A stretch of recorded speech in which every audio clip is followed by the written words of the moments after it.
운동량과 충격량 가봅시다. 자, 첫 번째로 우리가 관성이라는 거에 대해서 얘기할 거야. 자, 이 관성이라는 건 물체가 현재의 운동 상태를 유지하려는 성질을 우리가 관성이라고 부르지. 여기서 운동 상태라는 건 꼭 운동을 해야만 된다라는 건 아닙니다. 그래서 현재 운동 상태를 유지하기 위해서 첫 번째,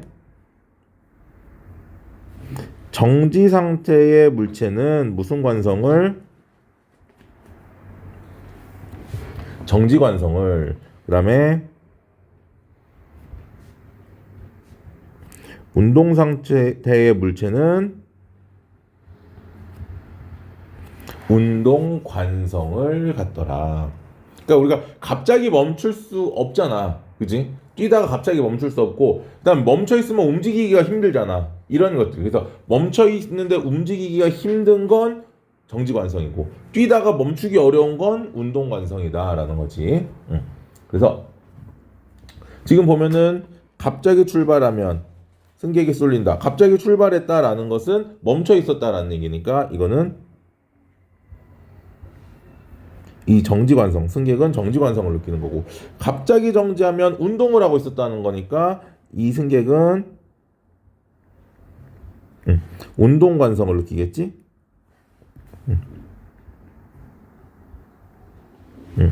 자, 마찰이 없는 얼음판 위에서 물체가 일정한 속도, 얘도 움직이고 있는 거니까 역시나 운동관성이 될 거고, 이 동전은 뭐겠어? 동전 위 안에 안 하고는 뭐겠네. 멈춰 있으니까 정지관성이 될 거다라는 거지. 망치, 머리는 뭐가 되겠어? 운동관성. 왜냐면 내려오는 과정에서 운동을 같이 하다가 탁 멈추는 거니까. 그지? 그 다음에 이불을 막대기로 두드리면 먼지가 떨어진다. 이 먼지는 정지관성. 이불이 있으면 막대기로 이불을 터는 순간 이불이 밀려나면서 먼지들은 그 위치에 위치하려다 보니까 분리가 돼버리는 정지관성. 달리던 사람 운동관성. 달리던 기차도 운동관성이 되겠지. 운동을 하고 있었던 거니까 별거 없어, 그치? 자, 그러면 관성의 크기는 무엇이 물체의 질량이 클수록 관성이 어떻게 된다? 커진다. 질량이 클수록 커진다. 그래서 질량이 어떤 물체일수록 큰 물체일수록 운동 상태를 변화시키기가 어렵다라는 거지. 그래서 밑에 뭐 읽어보면 됩니다. 질량이 작은 애들은 쉽게 움직일 수 있는데 질량이 큰 애들은 움직이는데 어렵더라. 자, 그래서 정지해 있던 물체는 계속 뭐 하고 있고 정지하고 있고, 운동하던 물체는 무슨 운동? 등속 직선 운동. 우리 지난 시간에 얘기했었지. 힘이 작용하지 않으면 속력과 방향이 변하지 않는. 그지? 그래서 운동하던 물체는 속력과 방향이 어떠한 일정한 등속 직선 운동을 하더라.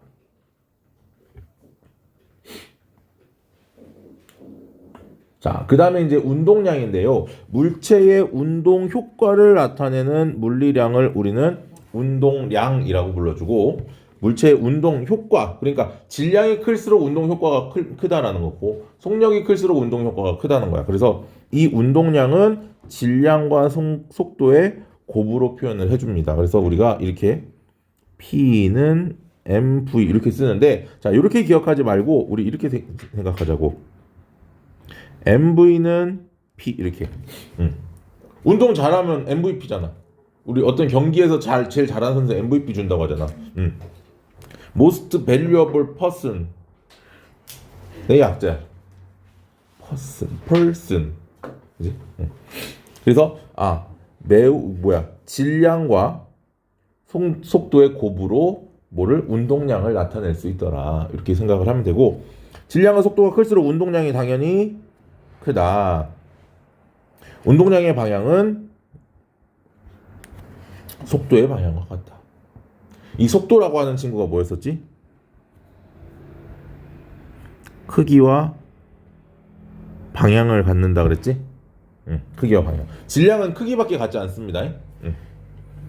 자, 그랬을 때 질량이 400g. 자, 항상 이 질량은 단위가 뭐야?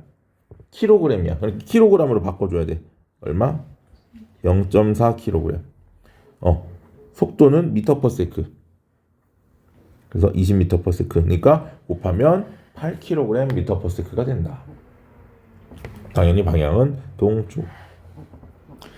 다음 두 번째, 운동량 보존 법칙. 두 물체가 운동할 때, 충돌할 때 외부에서 힘이 작용하지 않으면 충돌 전과 후에 운동량의 총합은 항상 같다.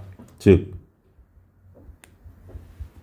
변하지 않는다. 총합은 변하지 않는다. 그래서 충돌 전의 운동량의 합과 충돌 후의 운동량의 총합이 어떻더라? 같다. 그러니까 처음에 이 A의 운동량은 MAVA 요거고 B의 운동량은 MBVB 요 두 개의 운동량의 합이 충돌 후에는 속도가 바뀌겠지?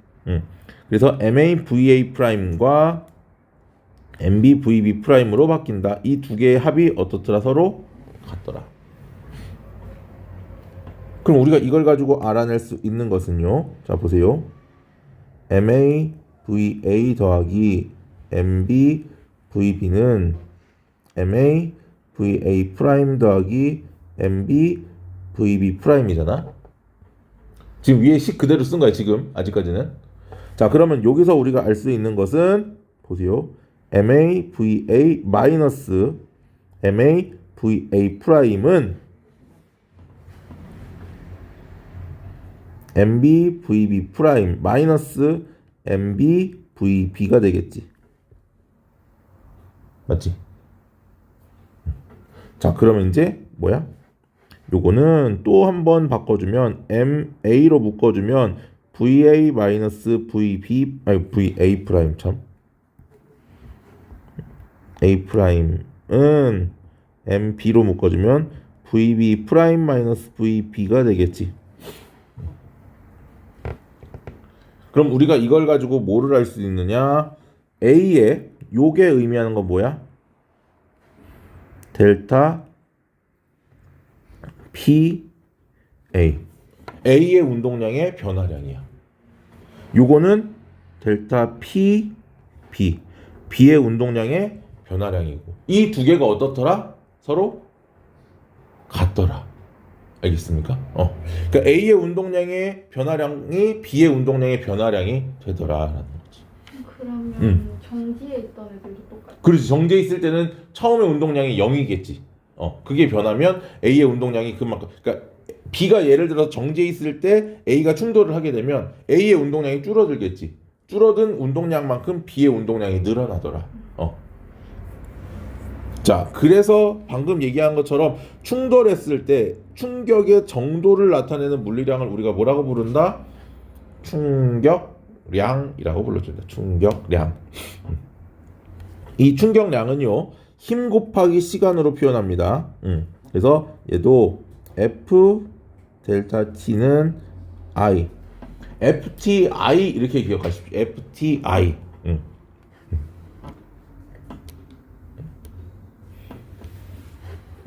자, 그러면 여기서는 힘의 크기가 어떨수록 클수록 작용한 시간이 길수록 충격량이 어떻더라?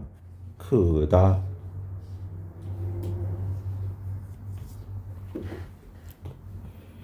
역시 무슨 방향과 같다? 힘의 크기의 방향과 같다. 이 힘 역시 뭐하고 크기 플러스 방향을 갖는, 그지? 크기하고 방향을 갖는 물리량들을 우리가 뭐라고 불렀었지? 혹시 기억나니? 벡터량이라고 불렀었어. 벡터량. 시간은 크기만을 갖는 스칼라량이고 단위 역시 뉴턴 세크라고 표현을 합니다. 자, 그랬을 때 10뉴턴의 힘으로 20초 작용하게 되면 곱했을 때 200뉴턴 세크가 된다. 맞습니까? 됐죠? 자, 그때 옆에 보면 힘 시간 그래프를 보면 그래프의 아랫부분의 넓이가 힘과 뭐를 시간을 곱한 값이지. 이 넓이가, 그치? 얘가 의미하는 게 충격량의 크기를 나타낸다. 그럼 꼭 이렇게 힘이 일정할까? 아니, 힘은 다를 수도 있어. 점점 힘이 이렇게 증가할 수도 있고, 증가하게 되면 요 넓이가 뭐야? 충격량이 되겠지. 또 에이.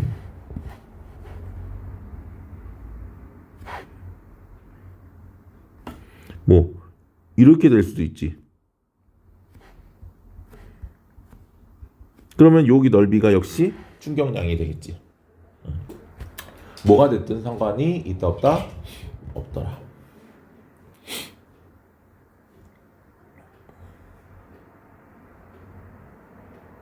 이때 우리에게 중요한 거 뭐냐면 이 충격량은 운동량의 변화량이야. 아까 여기서 얘기했잖아. 정지해 있을 때 A가 운동량이 변한다 그랬지. 그럼 B의 운동량이 늘어난다 그랬지. 한 물체가 정지해 있을 때. 그럼 A의 운동량이 줄어든 만큼 B의 운동량이 늘어났거든. 그때 A의 운동량의 변화량을 우리는 충격량이라고 불러주는 거고, B의 운동량의 변화량을 B의 충격량이라고 불러주는 거야. 그러니까 결국은 무슨 얘기냐면 운동량의 변화량은 충격량이다. 근데 이제 문제는 보세요. 운동량은 단위가 킬로그램 미터 퍼 세크였고 충격량의 단위는 뉴턴 세크였어. 맞니? 보세요. I는 FT였고 F의 단위가 뉴턴이고 T의 단위가 세컨드, SG, 세크. 그런데 우리가 뉴턴 제2법칙에서 배웠던 것처럼 F는 뭐였지?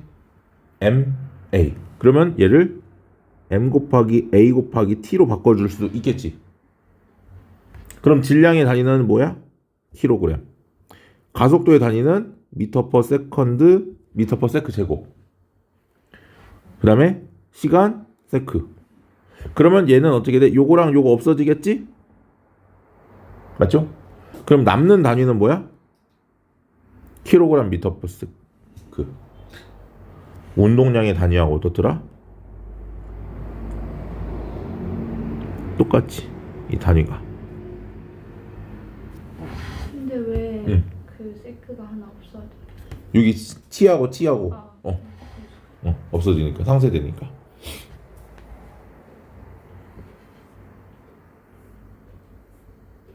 됐죠? 별거 없어. 그럼 나중에 운동량에서 뭐를 빼면 된다? 처음에 운동량을 빼면 된다. 자, 이때 물체가 운동 방향으로 충격량을 받으면, 운동하는 방향으로 충격을 받으면 충격량이, 예를 들면 이거지. 앞으로 가고 있는데 뒤에서 박아버린 거잖아. 그러면 얘는 앞으로 밀려버릴 거 아니야. 그러면 운동량이 어떻게 된다? 그렇지, 증가하게 되는 거고. 반대 방향으로 충격량을 받으면 운동량이 감소한다. 다만 운동 충돌할 때 충돌 전과 후에 운동량의 총합이 뭐가 된다? 보존된다. 아까 위에서 얘기했잖아. 운동량 보존 법칙. 그지? 여기서 운동량 보존 법칙에 의해서 운동량은 보존이 된단 말이고. 그랬을 때 두 물체의 크기가 같고 방향이 반대인 뭐야? 충격량을 주고받는다. 내가 너한테 5만큼의 충격을 줬으면 너는 나한테 5만큼의 충격을 감소시켜줘야 된다. 방향. 왜냐면 서로 보니까 작용, 반작용이라고 보면 되겠지. 이것도. 자, 그랬을 때, 자, 이 기울기. 자, 운동량 시간 그래프에서 우리가 이 기울기가 의미하는 건 뭐더라? 운동량이 뭐였지? 질량 곱하기 속도였어. 그지?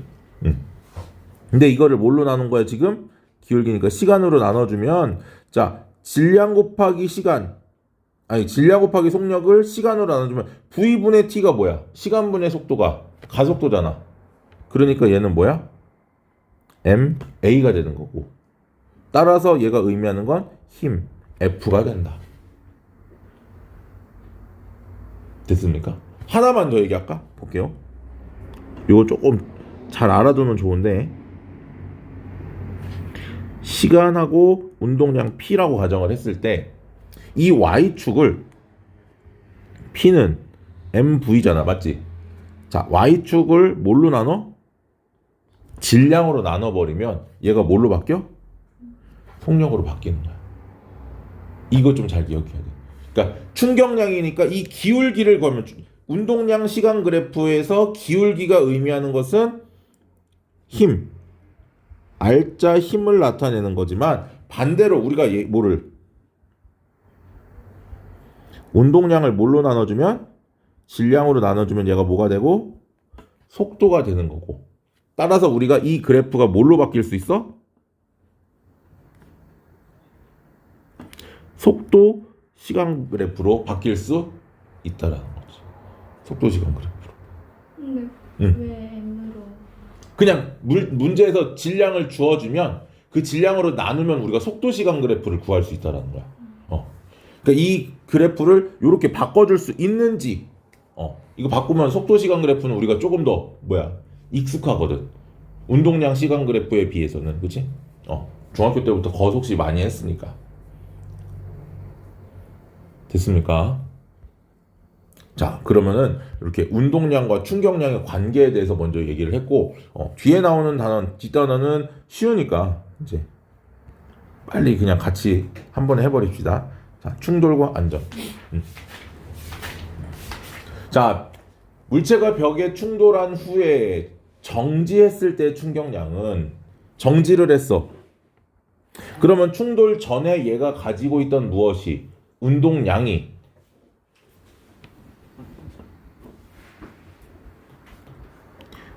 있을 거고 나중에 운동량 충돌 후 운동량이 얼마가 되는 거야? 0 됐잖아. 멈췄잖아. 그지? 그러면 이 운동량이 결국은 뭐가 되는 거야?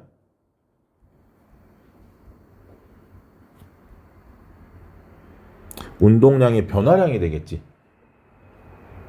맞지? 운동량이 처음에 운동량이 있었는데 나중에 0이 됐으면 전체가 운동량의 변화량이 될 거고, 그치? 그러면 결국 운동량의 변화량이 방금 얘기했던 것처럼 뭐였어? 그렇지. 충격량이 된다는 얘기야. 그러면 결국은 이 충격량은 뭐와? 처음에 운동량의 크기와 어떻더라? 같고 방향만 어떻더라? 반대더라. 충격량은. 자, 그 다음에 벽의 충돌로 튕겨 나올 때 이게 이제 문제입니다. 튕겨 나온다라는 얘기는 충돌 전과 후의 운동량의 변화량의 크기와 뭐가 같더라? 충격량의 크기가 같더라. 이게 이제 무슨 얘기냐면 이렇게 생각하면 돼요. 여기 공을 가지고 얘기를 해볼게. 이 공이 1kg이라고 가정을 합시다. 처음에 4m/s로 벽에 충돌을 했어.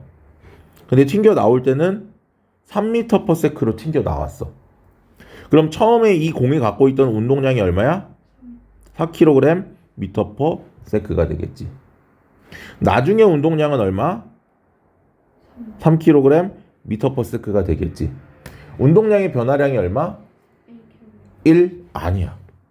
여기서 많이 낚이는 거지.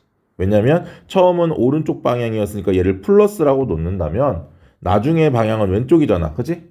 그럼 얘는 마이너스가 된단 말이지. 그럼 두 개의 차이를 구해야 될 거 아니야. 그치? 그렇지. 그래서 얘의 운동량의 변화량은 7kg m/s가 되는 거고 결국 충격량이 얼마야? 7Nm/s가 된다.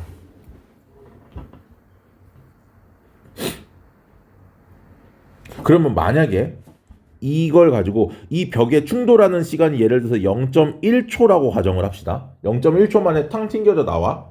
그러면 이 0.1초 동안 벽이 받은 힘의 크기는 얼마? 70N이 돼야 되는 거지. 그래야 충격량이 얼마가 되니까? 7Nm/s가 될 수 있으니까. 무슨 말인지 이해됐지? 왜? 시간 곱하기 뭐가? 힘의 크기가 충격량이잖아. 그러니까 0.1초 동안 충돌을 했다라고 0.1초 만에 튕겨져 나왔다? 그럼 힘의 크기가 얼마더라? 70N이 될 수 있더라. 됐습니까? 자, 이때 아까 우리가 얘기했던 이 뭐 I는 F 델타 T에서 선생님 이렇게 외우지 말라 그랬지. F 델타 T가 I, FT가 I라고 외우라 그랬었지. 이때 이 I가 뭐였으면 충격량이었다면 요 F는 우리가 충격력이라고 불러줍니다. 충격력. 이 충격력이라는 건 물체가 충돌하는 동안 받는 평균 힘을 우리가 뭐라고 불러준다? 충격력이라고 불러줍니다. 그래서 충격량을 뭘로 나눠주면 돼? 그러니까 충격력 F는 I를 뭘로? T, 델타 T로 나눠주면 된다라는 얘기지. 그치? 근데 이 I가 뭐였어? 운동량의 변화량. 즉 운동량의 변화량을 뭘로 나눠주면? 시간으로 나눠주면 된다. 힘 시간 그래프에서 넓이가 충격량이었었잖아. 그치? 그랬을 때 요 평균 힘은 여기. 요게 이제 최대 힘이 될 거고 평균 힘은 중간이겠지 보통은. 왜냐면 보통 우리가 힘을 줬을 때 일정한 힘을 주는 경우들은 극히 드물거든. 일반적으로는. 그래서 보통 이런 정규분포 곡선의 형태로 힘의 크기가 변한다 이렇게 얘기를 많이 해. 요 그래프는 좀 기억해 두시면 좋습니다. 이때 일반적으로 두 물체가 충돌할 때 작용하는 힘은 일정하지 않으므로 충격량을 힘이 작용한 무엇으로? 시간으로 나누어서 우리가 평균 힘을 구할 수 있더라. 그랬을 때 충격량이 같을 때 충격력은 충격량이 같을 때, 즉 I가 일정할 때 충돌 시간이 어떨수록? 작을수록. 왜?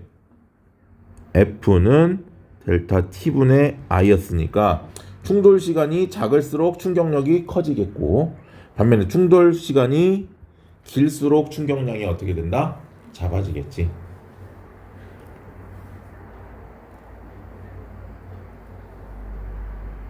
그 예전에 그런 농담이 있었어.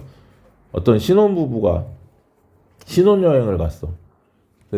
남편이 이제 아내를 안아가지고 침대에 던졌는데 침대가 돌침대였어. 돌침대 뭔지 알지? 그럼 와이프 어떻게 돼? 허리 부러지겠지. 그치?